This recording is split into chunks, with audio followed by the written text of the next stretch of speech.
নারায়ণগঞ্জের রূপগঞ্জ উপজেলার কায়েতপাড়া ইউনিয়নের কায়েতপাড়া গ্রামের ৩ শতাধিক পরিবার মাছের খাড়ি তৈরির কাজের সঙ্গে জড়িত।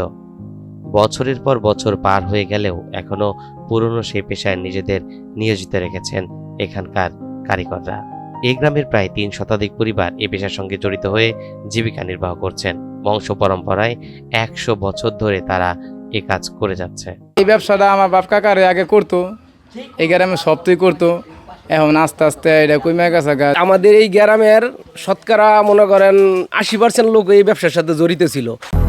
২০০-র বেশি সার্ভিস ও ফিচারে লেনদেনের সব বিকাশ অ্যাপে সম্ভব। এই খাত সংশ্লিষ্টরা বলছেন সহজ শর্তে ঋণ সহ কিছু সরকারি উদ্যোগ নিলে এই ঐতিহ্যবাহী পেশা টিকিয়ে রাখা সম্ভব হবে। সরকার যদি আমগো দিকে এই ব্যবসা দিকে একটু চাইতো, কিংবা আমগো কোনো লোন টোন দিত, অথবা আমরা কিছু কইরা গাইডা খাইতে পারতাম আর বাঁশের পুঁজিপাটটা লইতাম। এখন তো বাঁশ আনি যেই পরিমাণের দাম দিয়া, এখন মালের দাম দিয়া পোষে না, গাড়ি ভাড়া বাইরে গেছে গা। ঐতিহ্য এটা দেখার দরকার আমাদের। এটা চলে গেলে একটা লগা এগুলি হঠাৎ করে কি কাজ ধরবো, যে কে দিয়ে আছে এইভাবে চলতেছে আর কি, আছে অববন্টনের মধ্যে আছে, চলতেছে, কষ্ট করে চলে ফিরে খায়। হস্তশিল্প বা কুটির শিল্প যেই নামে আখ্যা দেন না কেন, এই আমাদের কায়েতপাড়ায় ইউনিয়নে একটি গ্রাম আছে, যেই গ্রামের নাম ওই কায়েতপাড়া। এই কায়েতপাড়ার যারা শ্রমজীবী মানুষ এইটা দিয়ে জীবিকা অর্জন করে, তাদের সরকার যে ঘোষিত যে নিয়ম নীতি আছে, এটা আমাদের ইউনিয়ন পরিষদে ট্রেড লাইসেন্স যে সেবামূলক এই কাগজপত্র বৈধকরণের মাধ্যমে দেওয়া হয়, এটা চেয়ারম্যান সাহেব এবং ইউনিয়ন পরিষদের সহায়তা দিয়ে থাকেন।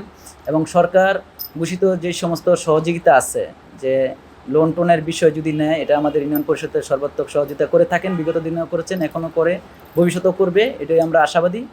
খাড়ি কারিগরদের জন্য পৃষ্ঠপোষকতার আহ্বান জানিয়ে কায়েতপাড়া ইউনিয়ন পরিষদের চেয়ারম্যান মোয়াজ্জেম হোসেন বলেন, খাড়ি শিল্পটা টিকিয়ে রাখতে কারিগরদের সঙ্গে কথা বলে তাদেরকে সহজ শর্তে ঋণের আওতায় আনা হবে।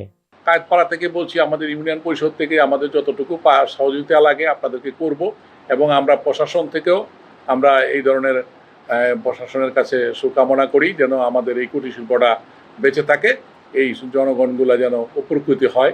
এই কুটির শিল্প বেঁচে থাকলে আমাদের পরিবেশ এবং আমাদের এই আমরা টিকে থাকবো। মাছের খাড়ি শিল্পের সাথে জড়িতদের সহজ শর্তে ঋণ সহ সরকারি উদ্যোগ ও সুবিধা দিলে পেশাটি টিকিয়ে রাখা সম্ভব হবে, এমনটাই মনে করছেন সংশ্লিষ্টরা।